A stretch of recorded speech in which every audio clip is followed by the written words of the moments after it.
Portugal was not our dream honeymoon. It was our immigrant life choice. I was dreaming of Bali right after our Korean wedding. Or maybe Philippines? Somewhere sunny, beachy, and romantic. Wait, Trudy had been waiting for us for a month, so we had to come back to Canada in brutal winter. Then where can we go from Toronto? Okay, maybe African safari? That was another dream trip for me. But again, immigrant life says no. I was waiting for my PR. Couldn't plan anything complicated. We needed somewhere close, affordable, warmish. Oh, Dee had never been to Europe. Somehow, Portugal it is.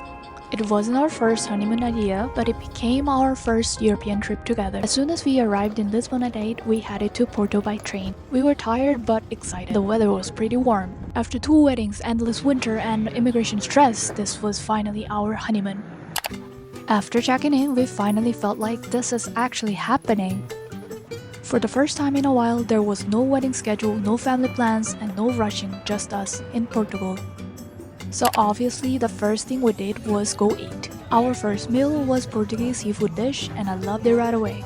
Then we headed out to walk around the streets near the river. The weather was warm, the city felt relaxed. Portugal, maybe you were not the original plan, but you're doing pretty well. After that, we went to see the sunset from the popular viewpoint, and we met cat friends there too. Sunset, river, random cats, Portugal was reigning over us. But apparently, everyone wanted the same thing too.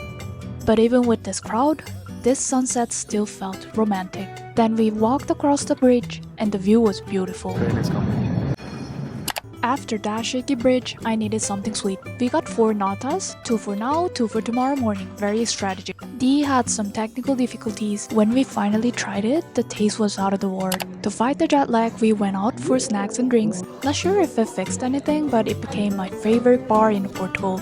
I still talk about this bar.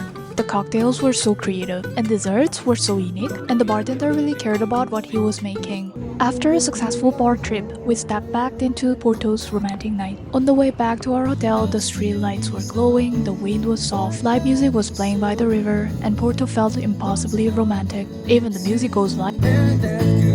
Sir, he already did, and we came back to hotel and found the surprise waiting. The next day, we headed to a market for a slower morning. Just walking around looking at local food and pretending we were not fighting jet lag. I was still sleepy until I saw the fresh seafood. Suddenly, my energy came back. While seafood was my energizer, the Porto wine was Dee's. Yeah, the market was working for both of us. How's it? Good. Now it was my turn to taste. How is it? What? Now I'll try this. Next up was sardine ceviche. I wasn't sure what to expect, but it looked really good. I like this one more than this. Really? What is that? Sardine? Sardine and scallop. Scallop is also mixed. Drink it. Drink it? I wanted him to try the new food. I don't think you will like it. Nope. You would. It's refreshing, but I don't like the feel of it. Try this. Wait. You have to eat the sardine and scallop together. Now that's the balance. I like this. Isn't this better? Right? Hola. Oh, this looks good. So you just make it now, right? Fresh? Fresh? No, Can I it's try? in the can. Okay, try it. There was a tiny standing space at the stall, so we just ate everything there. I think that's the cod. Is it good? Delicious. I think you should try the sardine first. Should I pour this on top of that? Yeah, you can. Sardine. Why the amount you're eating is different? This is more than half. This is less than half.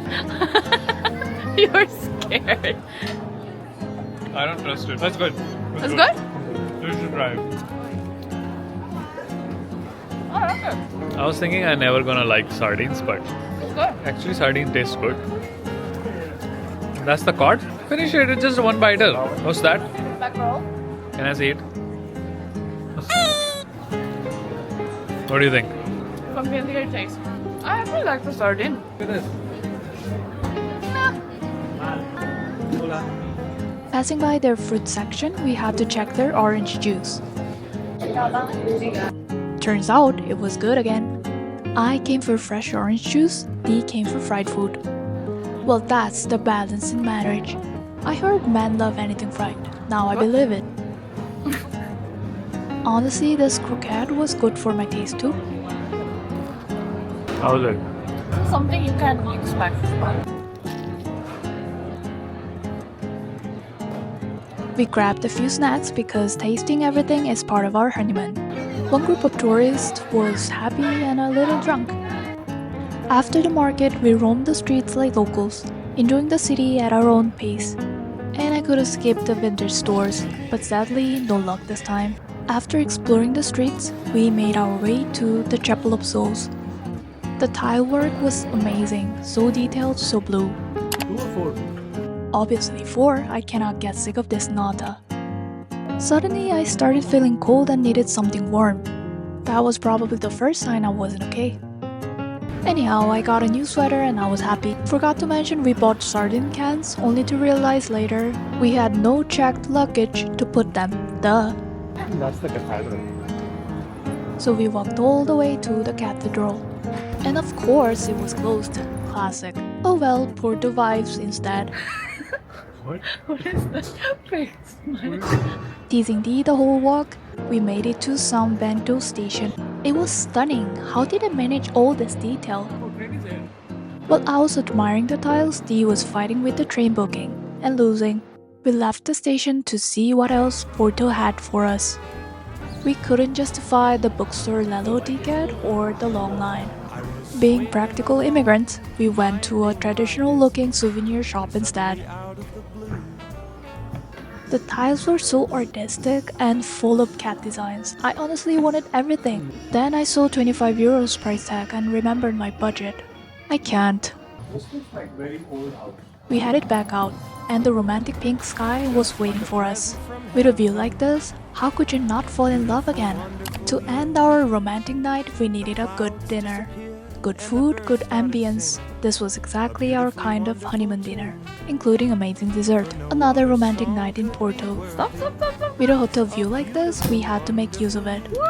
What's a honeymoon without a little bubbly? The next day, we headed back to Lisbon for the second half of our honeymoon. I was a little worried about the hotel that I took the chance with less reviews. That's built the Lavra house. So it starts in classic, master, then master with view, apartments, the penthouse, and the bedrooms are the imperial suites. They have 38 rooms, the room types were all unique, and we got an upgrade for the apartment unit. Nice view. Oh wow. You are right. The view is amazing. No worries. It is our pleasure. No longer lonely or blue, for I have been kissed by an The bathroom was clean and full of amenities. wonderful you. We were not expecting 2 bedrooms, and the hotel gave us the whole apartment. This is cozy. And 2 bathrooms? At first, we felt super lucky. The view, the kitchenette, 2 beds, everything felt perfect. But on that night, things started to go wrong. We were feeling hungry, so we decided to walk downtown. Some streets looked a little sketchy, but that's the part of local experience, right? We got a recommendation to try their signature Portuguese chicken. But for me, the grilled fish was the real winner. We had no plans. Just roaming around downtown, seeing where the streets would take us. All these things we just saw in YouTube. We enjoyed the night until we couldn't. After all these snacks and walking around, my body just gave up. I got sick. A couple of hours later, Forget sightseeing. The next day became Netflix and 2 heaters. the next day, After 24 hours of medication, I was feeling better and had some fruits. I needed healing energy from the cat, but he chose D. Betrayer. After brunch, we went to Jeronimo's monastery. My body was technically there, but my energy was not. We recharged with original nata and hot chocolate. So many cute things in this shop, but no energy, no cash. At least the weather was perfect, which made sightseeing a bit easier. Honestly, I couldn't walk anymore, so we booked the sunset cruise to just chill. And that was the best decision. From the water, Lisbon looked completely different, and the sunset made the whole city feel golden. This whole trip started with compromise, and honestly, it ended with it too. It wasn't the perfect honeymoon. I got sick, plans changed, Portugal wasn't our first choice. But maybe that's life. Sometimes you stumble, sometimes you get lucky. But as long as we are together, we can still enjoy what life throws at us. And the best part? When I got back to Canada, I finally received my PR, and Jorge sleeps with us every day.